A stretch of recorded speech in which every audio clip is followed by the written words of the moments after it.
Este é o terceiro e último bloco do programa Tribuna Livre, que recebe hoje aqui os deputados federais Cibá Machado, líder do PT na Câmara, e Léo de Brito, integrante do Conselho de Ética da Câmara Federal. Nosso tema, impeachment da presidente Dilma e crise política. Deputado Léo, pergunta eu vou fazer dirigida ao senhor. Ultimamente nós tivemos a declaração de três políticos parlamentares de oposição em favor do impeachment da presidente Dilma. Jéssica Salles, eu vou falar porque é público aqui a posição deles, Jéssica Salles e Flaviano Melo do PMDB e o senador Sérgio Petecão do PSD. Eu não vi até então nenhuma declaração deles pela imprensa a favor do afastamento do Eduardo Cunha, que também é do PMDB. Eu quero perguntar ao senhor se o senhor lá em Brasília, o deputado Cibá Machado, também ouviu algum pronunciamento deles que já se apressaram em dizer que são a favor do impeachment da Dilma pelo afastamento do Eduardo Cunha. Pelo contrário, eles apoiaram, no caso dos deputados federais, porque o senador não pode, né? Apoiaram o Eduardo Cunha e em nenhum momento se pronunciaram contra o Eduardo Cunha nesse processo todo. Agora, o que eu acho interessante, e eu acho que se tem uma coisa importante, seja um político de direita, seja um político de esquerda, é uma questão que é fundamental, que é a lealdade. E eu não entendo como políticos, no caso de alguns políticos, como é o caso da Jéssica, do próprio Flaviano, do Gladson, de outros parlamentares aqui que são da base, se dizem base aliada do governo, têm cargos federais e nesse momento dizem que são contra a presidente da República. Isso para mim é uma deslealdade. Eu acho que o mais correto, Narciso, sabe o que seria? Olha, presidenta Dilma, muito obrigado, eu estava na sua base até agora, estou entregando aqui os cargos que recebi da senhora e estou indo para outra trincheira, estou indo para a oposição e vou votar a favor do impeachment da senhora. Eu acho que isso é uma coisa mais natural que existe na política, você lidar com transparência. Eu considero que isso seja uma deslealdade. Deslealdade não é uma palavra elegante, não é uma palavra elegante. Isso é impostura, né? Você está querendo ser elegante, não é verdade? Claro, e tem outro nome para isso. Agora, deputado Cibá, como é lidar, que é líder do PT e faz parte da reunião de líderes? Quantos líderes nós temos hoje na Câmara? Foi feito alguns blocos, mas mesmo assim os partidos mantêm sua liderança. São 29 partidos já com representantes na Câmara. Como é lidar com tudo isso? É muito difícil. Porque... Tem uns que são líderes dele mesmo, né? Só tem ele. Só tem ele. Eu mando em mim. Mas vai acontecer o quê? O Senado aprovou a janela de novo, de 30 dias. Deve promulgar terça-feira, se tiver sessão do Congresso. Se isso acontece, tem 30 dias para mudar de partido. Então, vai ter um novo, ainda tem essa. Mas de tudo que nós falamos aqui, ainda tem isso. Nós podemos amanhecer o janeiro de 2016 com uma nova e completa configuração nas bancadas. Então, eu já andei conversando com alguns, quem vai perder, quem vai ganhar e tal. E teve o partido PMB, que está neste momento com 23 parlamentares. O PMB não tem 30 dias de vida. É o Partido da Mulher Brasileira. Ele tem menos de 30 dias. Ele diz que não tem nenhuma mulher, só tem homem. Tem duas. Agora tem duas. Tem menos de 30 dias de vida, está com 23 deputados e antes de completar 60 dias, se a janela passar, ele poderá ficar com 5, 4, 3. Porque vai haver uma debandada de novo para outros partidos. Isso é um grande problema do Brasil, de que o povo elege um parlamentar e depois a configuração na Câmara fica mudando toda hora. E para um governante, Osmir, para todos nós aqui que começamos a política, para um governante, como é que você trabalha? Como é que você conversa? Como é que você amarra as coisas? Como é que você forma a maioria? Como é que você dá governabilidade ao país? Não, assim, ou o Brasil encerra a novela assim, por 10 anos é isso, depois a gente avalia o quadro, ou não tem jeito, o nosso país, aí eu já vou encerrar aqui para não esticar muito, se você olhar o que é a democracia, você falou de república, eu vou lembrar da democracia, nós temos 8 cartas condicionais, a de Dom Pedro I para cá, 8. Destas 8, só tem 2 consideradas cidadãs, a de 46 e a de 88, e somados 2 anos da de 46, com os menos de... nós não temos 30 anos de democracia plena no Brasil. Não temos 30 anos. Isso. Então, um jovem aí de 25 anos tem mais tempo de vida do que a democracia do país. Então, é um absurdo. É difícil governar o Brasil desse jeito. Muito difícil. Mas, deputado, Agora, como é que você sente na reunião de líderes, e você lá junto com os deputados atuais, vocês não sentem esse mesmo drama? E por que não mudam? É a pergunta que se faz, por que não mudam? Vou usar outro exemplo. A mesa do presidente até o final do ano passado, ela tinha um certo tamanho na sala da reunião dos líderes. E agora, o Eduardo Cunha tem que mandar fazer um puxadinho. Esticou assim a mesa mais para frente um pouquinho, que até a porta que a gente entrava, Léo, que era a porta principal, ela não pode mais abrir, porque encostou lá, você tem que passar pela lateral. Eu sei que Não tem jeito. Não tem jeito. olha, Não tem jeito. o Osmir está aqui comigo, nós chegamos no Congresso em 86, que eu não tenho nenhuma saudade, eu quero deixar aqui muito claro. Seu partido, o PMDB, tinha elegido quantos deputados, Osmir? 300 e pouco. 350 deputados. Fazia sozinha a Constituição. Fazia sozinha a Constituição, sozinha aprovar a emenda constitucional, porque naquela época não existiam os estados de Roraima, nem de Amapá, nem nada. A composição da Câmara parece que era 418. 400 e pouco. O quê? Né? Era. Muito forte. Não, P- 418 era a composição da Era Câmara. uma maioria esmagadora. Então, Mesmo assim, era não é este momento aqui que era para ter feito a reforma política, ter criado a cláusula de barreira, ter proibido as coligações partidárias. Hoje, o maior partido no Congresso, que continua sendo o PMDB, é um partido nanico. Só tem 13% de representação no Mas Congresso. vocês vão fazer uma ressalva aqui e de opinião de vocês dois. A cláusula de barreira foi criada pelo Congresso. Infelizmente, foi criado por um mecanismo indevido e o Supremo retirou. derrubou e que hoje vários ministros se manifestaram arrependidos de terem votado dessa forma. Não é verdade? Isso é verdade. Entende? Porque esse é um instrumento que era necessário. Não, e nós estamos caminhando para chegar a 35 partidos. Até metade do ano que vem, se não tiver nenhum problema. Vocês não nós vamos veem fechar nenhuma com possibilidade de 35 alterar partidos. isso, de criar. Só a altera cláusula de através de barreira? uma Assembleia Nacional com direito exclusivo. Própria, exclusiva. Não adianta. O parlamento é eleito para aquela finalidade. Congresso não faz reforma política no Brasil. Não Mas faz, a não presidente faz. Dilma pediu isso no início.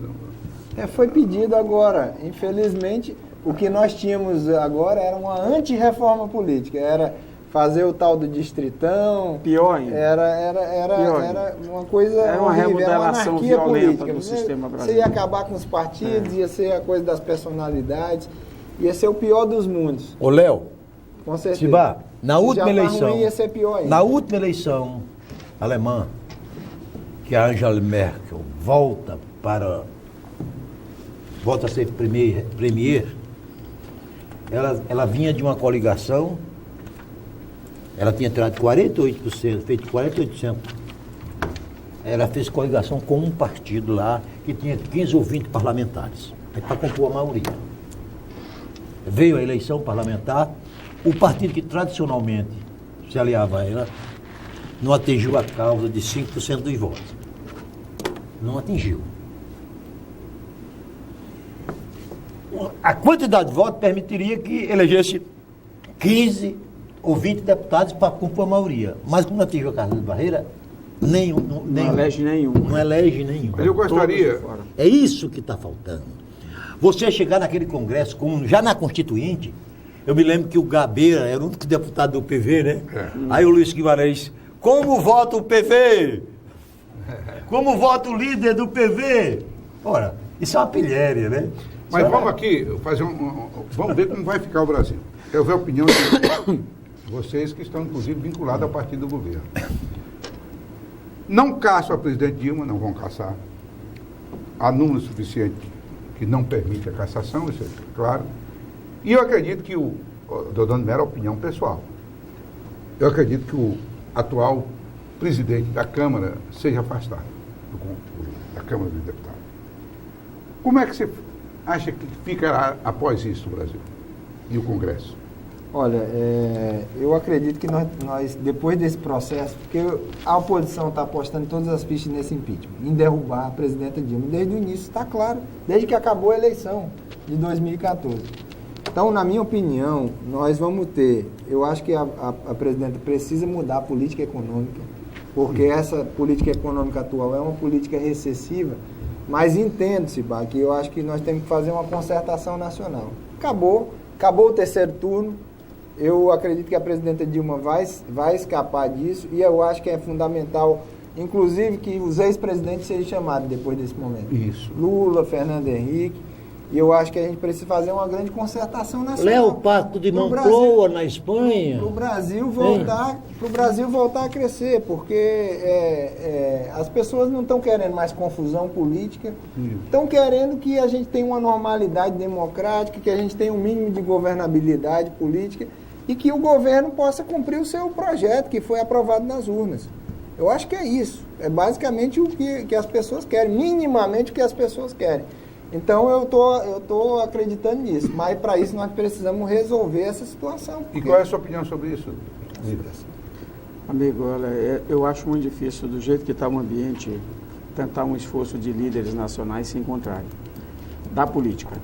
Isso ainda pode acontecer se os líderes da religião e das empresas, o setor empresarial, chegar a esse entendimento antes. Que é esse que eu estou mais preocupado. E quem sente na pele o dia de amanhã, o trabalhador, o mundo do trabalho, empresarial, em alguns momentos deixa um pouco essas diferenças históricas de lado e vamos caminhar um pouco nessa direção. Se esperar que da classe política, dos partidos, nasça isso, Dilma, Sarney, Lula e Fernando Henrique fazer uma reunião, já viajaram. Vocês souberam que a Dilma te convidou, todos parei com ela numa dessas viagens aí, final do ano passado. Essa conversa já aconteceu e não vai dar certo. Eu acho que o empresariado brasileiro não pode entrar nessa onda. Não pode. Porque vai sobrar para ele também. E governabilidade, ele é um dos grandes prejudicados. Ele tem que chamar atenção e tal. Mas o presidente da Fiesp quer ser político também, só fala mais de política do que de negócio, isso aí não dá para entender. Então, hoje não tem um líder empresarial também, com juízo na cabeça, para poder fazer. E, por fim, essa história que o Léo lembra da questão econômica. A cabeça pensante do mundo da economia brasileira voltou exclusivamente para o mundo dos bancos. O setor industrial, o setor rural, esse povo aí, não está ajudando a decidir as coisas. Não está na linha de frente. Então, eu julgo aqui, as igrejas têm que se posicionar de outra maneira, e eu falo assim, o conjunto delas, as empresas têm que chamar isso aqui e provocar a discussão. Aí, a partir dali, quem não for para o circuito, será o que vai acontecer. Por fim, os ex-presidentes, de certa forma, eu vejo o Lula com muita influência ainda dentro do PT e o Fernando Henrique ainda com uma boa influência dentro do PSDB. Mas não sei se são as duas lideranças ainda, que sem mandato, que... Eu julgo que a ideia é boa, mas assim, não sei se você está me entendendo, mas antes que eles conversem e tentem mandar uma mensagem ao Brasil, eu não sei se a mensagem vai ser recebida, Arquibaldo, é isso que eu estou preocupado. Então, os setores que administram o conjunto da sociedade lá na ponta, eles que têm que se manifestar. Portanto, eu acho que as igrejas, neste momento, têm que chamar essa atenção, as empresas têm que chamar a atenção e o mundo social também. O deputado Léo de Brito falou que essa crise deve se estender, a questão do impeachment, até o meio do ano que vem. Ano que vem é ano de eleição. Eu pergunto, já que o impeachment tem um apoio da maior parte da população, o PT não teme que esse processo todo, quanto mais extenso for, mais vai contaminar o processo político em desfavor do PT em todos os municípios brasileiros, deputado? Olha, eu acredito que pode ser até pode ter um efeito reverso, dependendo de como for a mobilização. Porque nós estamos preparados para a guerra. Eu tenho que dizer que nós estamos preparados para a guerra.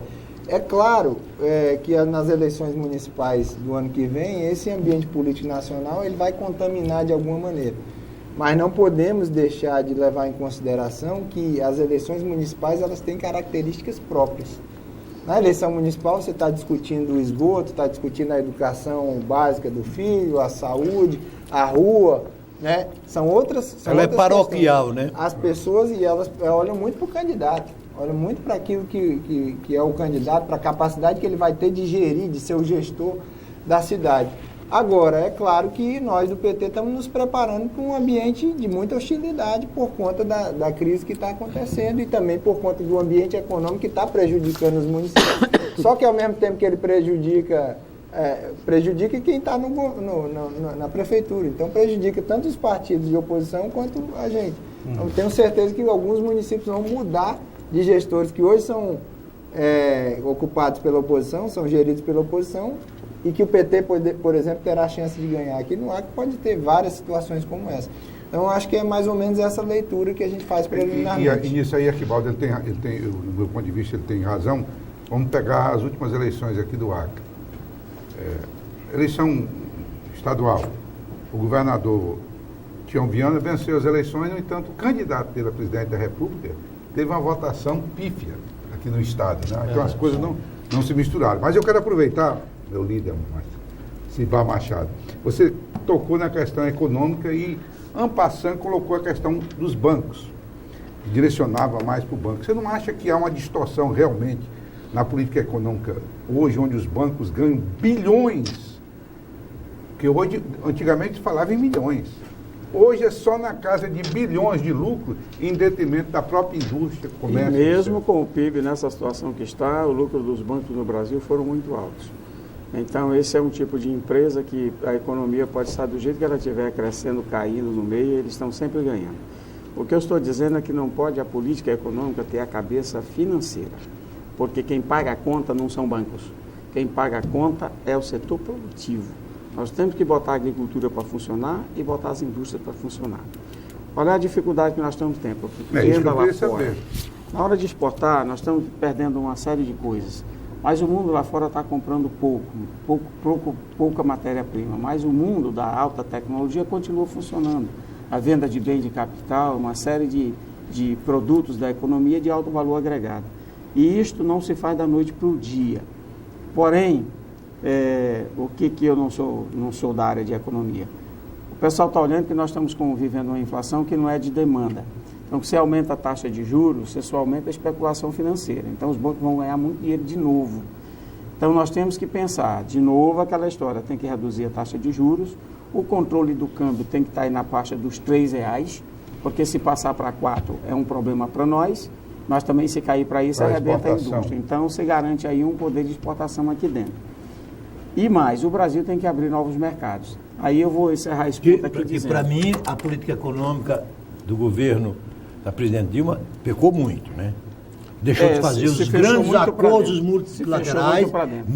Neste aí ela pecou feio. Que é o inverso da China. A China exportou demais e agora quer priorizar o mercado interno, e nós priorizamos demais o mercado interno, agora nós temos que priorizar as exportações.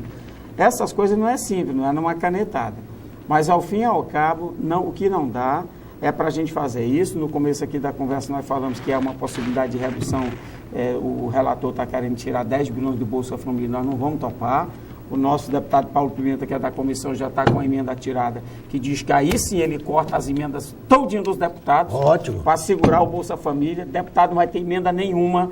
Ele está com a emenda do texto pronta. Se o relator botar para tirar dinheiro do Bolsa Família... Deixa eu aproveitar uma carona você tocando aqui. Nós, nesse programa aqui... Só passar um dado aqui que eu acho que é importante para o telespectador. Esses 10, eu também sou da Comissão de Orçamento, esses 10 bilhões do Bolsa Família, eles representam imediatamente 8 milhões de pessoas que vão para a extrema pobreza e 23 milhões de beneficiários do Bolsa Família que vão... E olha, Léo... Imagina o catástrofe. Quer dizer, e pior...